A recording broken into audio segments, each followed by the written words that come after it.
Diferenças entre make e do. Eu sou o Diogo e no vídeo de hoje você vai aprender as diferenças entre os verbos to do e to make em inglês. Então, se você sempre se confunde com o uso desses dois verbos, afinal de contas, em português a gente tem fazer, em inglês a gente tem to do, to make, quando que usa um, quando que usa o outro. Enfim, nesse vídeo eu vou tirar essa dúvida. De praxe, então, já deixa o seu like, se inscreva no canal e bora pro conteúdo. E antes de passar exemplos demonstrando a diferença do verbo to do e o verbo to make, eu quero dar uma visão geral aqui para você. O verbo to do a gente vai utilizar quando a gente tem o fazer em algo que está relacionado à execução. Então, quando você está executando uma tarefa, uma atividade, geralmente em inglês a gente vai utilizar o verbo to do. Por sua vez, o verbo to make ele é um fazer no sentido mais de criar, fabricar. E aí, toda vez que você estiver criando, fabricando alguma coisa, você vai usar o verbo to make. Agora, tem uma exceção. Bom, na verdade, na língua inglesa tem várias exceções e aqui não é diferente. Você vai perceber que com o tempo, você vai ouvir pessoas usando o verbo to do ou o verbo to make em situações e contextos que você vai olhar e falar o que isso aí tem a ver com execução ou com criação. E aí você não vai entender nada. Bom, eu vou falar sobre isso também mais para frente, vou colocar alguns exemplos também e principalmente eu vou falar o que você precisa fazer para de fato entender o verbo to do e to make. Bom, mas isso vai ficar para o final desse vídeo. Antes eu quero te passar alguns exemplos para a gente trabalhar bem essa questão do to do e to make com sentido de execução e criação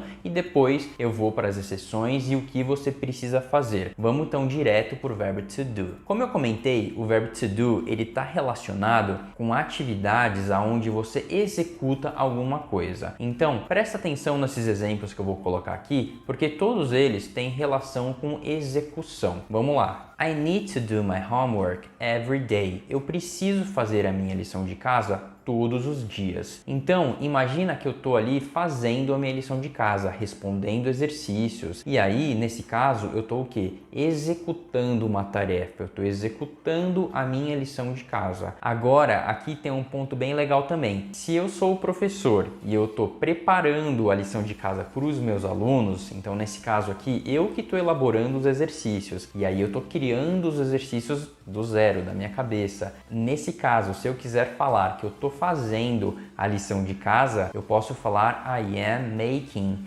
the homework for my students. Então, eu estou preparando a lição de casa para os meus estudantes. Mas nesse exemplo aqui, a conotação é de execução. Mas só para você já perceber que contexto é importante e também o que você está querendo passar, a mensagem que você está querendo transmitir. Se for execução, to do. Se for criação, to make. Próximo exemplo. They do their exercises at the gym. Então, eles fazem os exercícios deles na academia. Nesse caso, eles estão fazendo atividades físicas, exercícios físicos, então eles estão executando exercícios, eles estão ali fazendo os exercícios, logo é uma execução de uma tarefa, então a gente vai usar to do. Próximo exemplo. We like to do many things on the weekend. Então a gente gosta de fazer muitas coisas no fim de semana. Nesse caso, a gente está generalizando todas as atividades que nós gostamos de fazer no fim de semana. Então eu posso falar que eu gosto de ir no cinema, ir no restaurante, praticar uma atividade física e eu estou pegando tudo isso aí e generalizando em coisas. Todas essas atividades é como se eu estivesse executando elas. Então a gente vai falar to do many things e não to make many things. Poderia ser make se a gente estivesse pensando em um cenário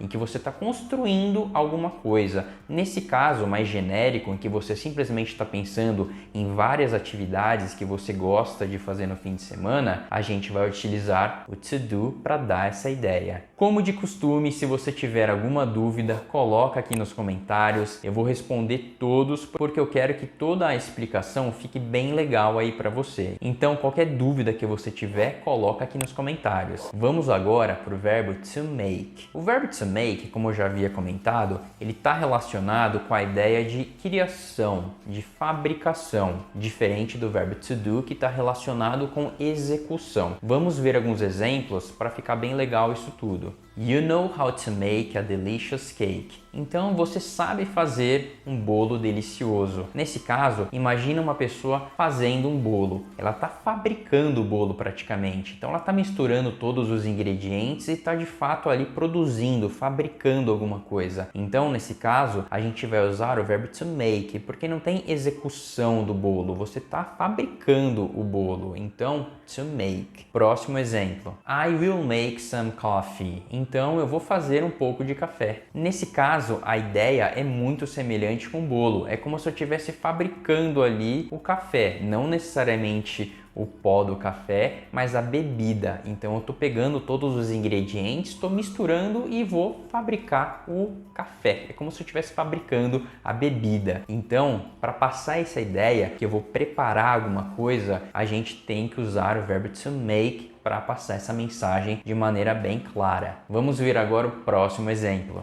They are making a lot of noise. Então, eles estão fazendo muito barulho. Pensa em um monte de gente, 2, 3 pessoas que estão falando alto. Elas estão fazendo muito barulho. Então, a gente pode imaginar que elas estão fabricando o barulho, porque elas estão produzindo o som. Então, para passar essa ideia de que elas estão fazendo muito barulho, com essa ideia que a gente está em mente, precisa ser o verbo to make. Bom, e como eu comentei, tem algumas situações que fogem um pouco da regra. Então são frases e situações que você olha e você fala, poxa, mas o que isso tem a ver com produção ou execução? E vai ficar meio confuso. Mas relaxa que eu vou falar exatamente o que você precisa fazer para de fato entender tudo isso. Eu coloquei alguns exemplos aqui para a gente trabalhar juntos. Vamos lá. I make my bed every morning. Então eu arrumo minha cama todas as manhãs. Isso aqui é uma expressão, arrumar a cama. A gente pode falar de diversas formas, mas essa aqui é uma bem comum, make the bed. Então, I make my bed é arrumar a cama. No caso, eu arrumo a minha cama. Aí você vai chegar para mim e falar, poxa, Diogo, mas você está construindo a cama? Não, você só está arrumando. Então, por que é make e não do? E aí, nesse caso, são expressões da língua inglesa e a gente aceita. A gente não vai ficar debatendo, discutindo. Afinal de contas, é assim que as pessoas falam. Num cenário, num contexto onde você fala arrumar a cama, em inglês vai ser muito comum as pessoas falarem make the bed. Ou seja, essa é a forma correta de você passar essa mensagem. Vamos ver agora mais um exemplo. I will do the dishes later. Então eu vou lavar a louça mais tarde. Nesse caso, a gente tem uma expressão que é do the dishes. Eu também poderia usar o verbo lavar, to wash, para falar a mesma coisa, mas é muito comum falar do the dishes para lavar a louça. Nesse caso, você poderia olhar e falar assim, poxa, aqui você também está executando uma atividade assim como na arrumação da cama. No entanto, aqui você utilizou do e na cama make. Por quê? De novo, é como eu comentei, isso são expressões e não tem lógica você ficar pensando, mas espera aí, aqui eu estou executando, ali eu estou fabricando. Então, por isso que eu falei para você lá no começo, todas as regras que eu estou te passando aqui é mais para te nortear, para te dar um guia, para você conseguir ali em 70, 80% dos casos, conseguir ter uma comunicação bacana, legal, mas o que vai fazer você entender de fato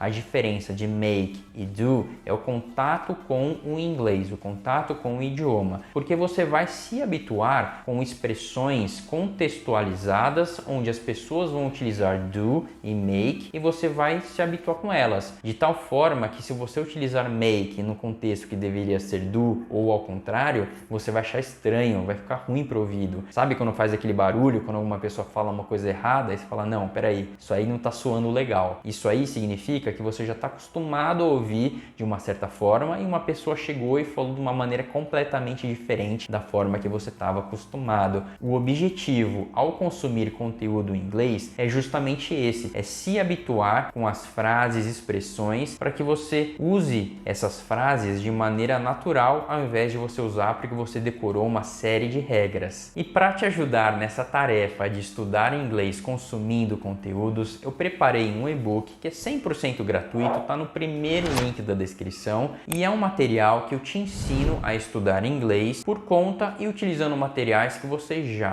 possui. Então clica lá porque ficou bem bacana o material. E se esse vídeo te ajudou de alguma maneira, fez sentido aí para os seus estudos, não deixa de dar aquele like, se inscrever no canal, porque me ajuda muito a continuar produzindo esse tipo de conteúdo e te ajudar cada vez mais nos seus estudos de inglês. Eu sou o Diogo e eu te vejo no próximo vídeo.